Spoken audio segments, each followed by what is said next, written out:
Chou-fleurs et artichauts bien sûr, mais aussi cochons, poulets et même veaux. La Bretagne est en première place pour de nombreuses productions agricoles. Comment se porte le marché? Le point dans le panorama de la Bretagne.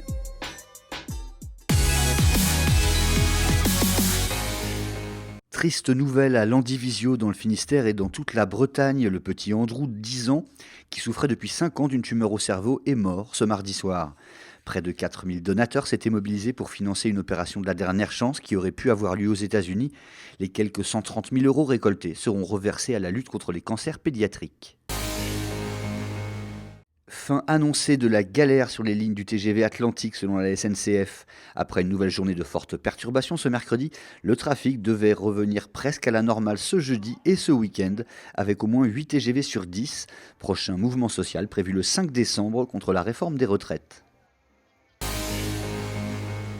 Et maintenant, Plounéour-Ménez, 4 jours après l'annulation d'un arrêté similaire pris par le maire de Langouette en Ille-et-Vilaine, le préfet du Finistère a demandé ce mercredi l'annulation de l'arrêté anti-pesticides du maire de Plounéour-Ménez dans le Finistère.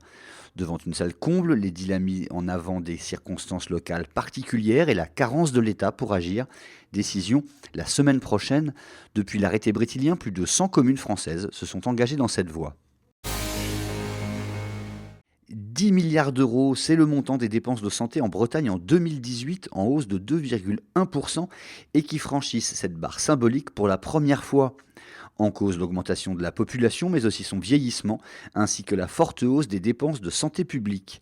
En moyenne, les dépenses de santé en Bretagne se montent à 2220 euros par habitant.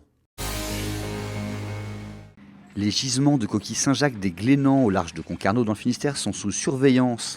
Alors que la pêche doit y ouvrir le 2 décembre, des prélèvements ont eu lieu ce mercredi matin pour s'assurer de leur état toxicologique, en particulier de la quantité de toxines amnésiantes présentes dans les coquilles.